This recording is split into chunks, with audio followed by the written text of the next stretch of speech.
I want to start off by saying that it is an enormous privilege, and I feel humbled and honored to be talking about Thoreau here at Walden Pond, in the heart of Thoreau country.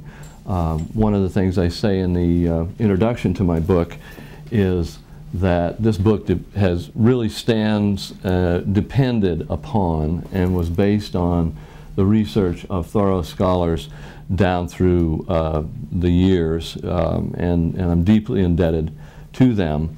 Also, it's nice just to be in Concord and to walk into a bookstore where you look at the local authors shelf and it includes Emerson, Thoreau, Hawthorne, and Louisa May Alcott.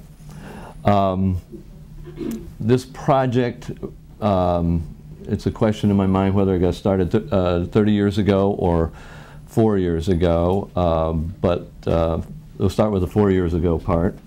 4 years ago, I was reading a book review, and I realized that it was the 150th anniversary of the publication of Walden, which was first published in 1854.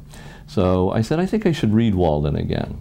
So I read Walden again in its entirety and wrote a piece about it, and which was published in the Vermont Sunday magazine. And after I read it and published that, I said, I think I need to go to Walden Pond. And so I came down here, and that got me started. I immediately became hooked on going to places that Thoreau had been. And this probably happened because for the past nearly 30 years, Elizabeth and I have been summering on Cape Cod, and we rented a cabin. Not exactly our first year there. The first couple of years there, we tented out before we saw the errors of our ways, and then we rented a cabin that overlooks the Great Beach on the Outer Cape. And that, of course, I realized about 15 minutes after I got there was the beach that Thoreau had walked 150 years before. I bought a copy of Cape Cod and immediately wanted to walk the outer beach, so I did that. In the interim, I also had climbed Katahdin several times, which he got near to the top of. And so when this second round of epiphanies around 4 years ago happened, I wanted to fill in the blanks of my map on Thoreau. And so I went on to to do some traveling and some camping in northern Maine, climb Mount Monadnock in southern New Hampshire, Mount Greylock, Mount Wachusett, and went to various other places that were important to Henry David. And in the reading that I'll do, I'll tell you, the book tells you how that changed my view of Thoreau and my understanding of New England. Henry David Thoreau, as undoubtedly everybody in this room already knows, was at a somewhat low ebb in his personal fortunes when he built his little cabin out on the cove on the other end of the pond and moved in for 2 years, 2 months, and 2 days. He had failed at school teaching. He had failed at being just about everything he had done. He had failed at freelance writing. He wasn't able to support himself at that. He eventually was able to make a modest living as a surveyor. The one woman he fell deeply in love with, Ellen Sewell, had turned him down because of his radical religious views. It doesn't sound at all radical to us today to think that God can be expressed in nature, but it was heresy in the mid-19th century. That was not on the map, and so Henry was off the map. Along with the other transcendentalists. That was a basic of transcendentalist belief. Just 2 years before he moved out to Walden Pond, he and a companion had burned over 100 acres of valuable woodlands accidentally in Concord, and many people remembered him throughout his life, not as an author, not as a friend of Ralph Waldo Emerson, but as the man who burned the woods. So he was a man of multiple contradictions. Oh, the other major disaster that drove him to go to Walden Pond was that his brother, his closest friend, the person on the earth he felt understood him best, had died tragically in his arms of tetanus. and it shook him to his core. Henry developed a case of tetanus that lasted or mock tetanus, sympathetic lockjaw, that lasted a week and scared the hell out of his family. And then he plunged into a lengthy depression that was so severe that his mentor, Ralph Waldo Emerson, said, "You know, I've got a piece of property on Walden Pond. You ought to do what you've been talking about and build a cabin there and pull yourself together and write. Do what you want to do."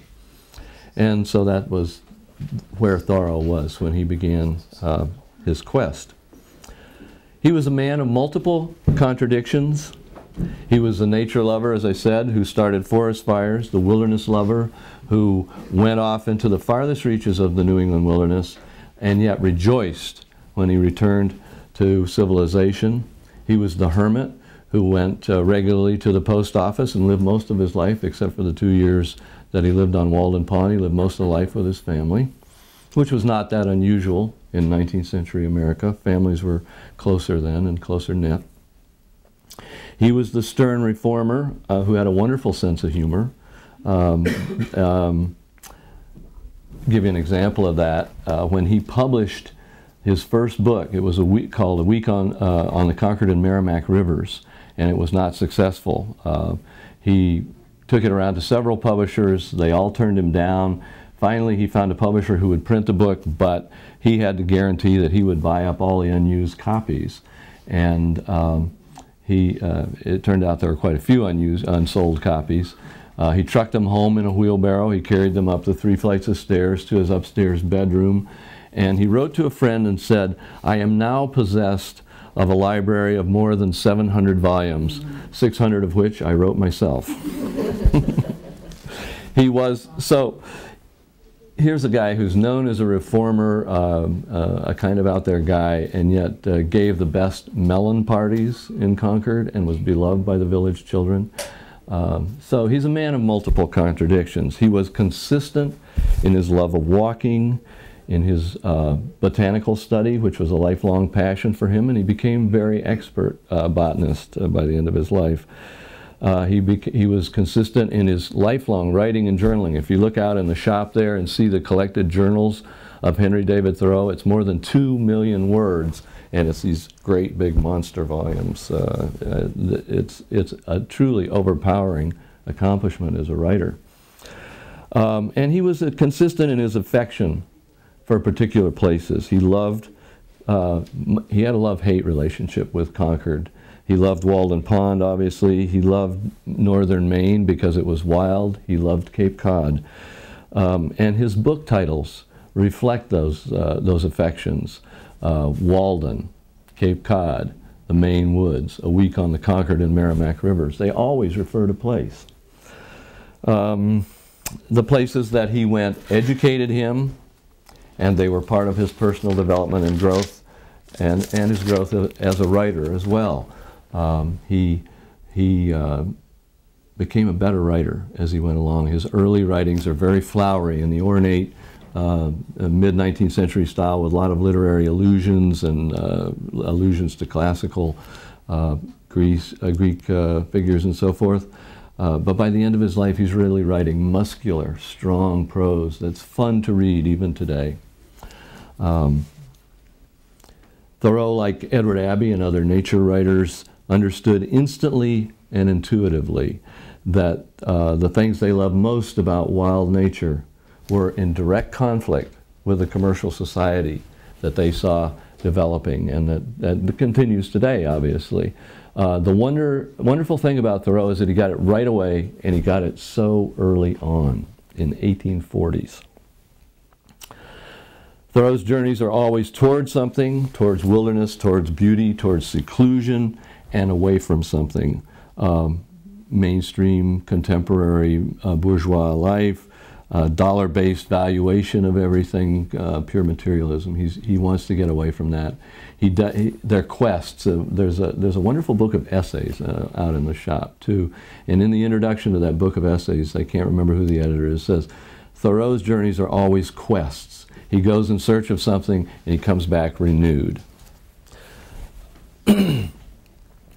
There's always a tension between, I think, between Thoreau's intellectual life, his transcendentalism, what he feels he ought to believe, and his hands-on practical skills. He was a very skilled surveyor. Jane told me that an MIT, was it MIT, Jane, if I say wrong, correct me, crew came up and resurveyed some of Henry David's surveyings, and he was spot on. They were right on. He wrote an essay towards the end of his life called The Succession of Forest Trees, and is still read by forestry students. One of the things that I discovered is that Thoreau's writing about place lend themselves to rediscovery and exploration, because he wrote so exactly about where he went. They're maps of his personal development, but they're also maps, pure and simple. And if you read them closely and have the help of generations of scholars, you can go precisely where he went and find, in some cases, exactly what he saw. When I climbed Mount Kineo, which rises out of Moosehead Lake in northern Maine, I climbed it in July, which was about the time he climbed it in 1857, and I found the same plants, harebells, three-tooth cinquefoil, Canadian blueberry, blossoming in the same places that he described. And when I came down through Tuckerman's Ravine, I found flowering white orchis and pale painted cup right where he said they would be. So he was a wonderful guide. As I will note in the concluding chapter, I'll read a little bit from that. Though New England has changed radically in 150 years since Henry David Thoreau lived and walked, Cape Cod has changed, Concord has changed, Walden has changed, even the Maine woods have changed. It is still possible to catch glimpses of that earlier, simpler, poorer, or perhaps richer New England. But why don't I give you some samples of what resulted from this. I'll read the chapter. I decided against reading the initial chapter, which is kind of an introduction to Henry David Thoreau. I don't think anybody in the room would need that, and Walden. But I'll start with the walk that Jane took me on. It was a walk sponsored by the Thoreau Society, and it was on a rainy, actually the skies was, as they say here, we were near Walden Pond, 9 a.m. on a misty Saturday in May, the skies clearing after heavy rain. And when I say heavy rain, the rivers were flooded down here in 2005.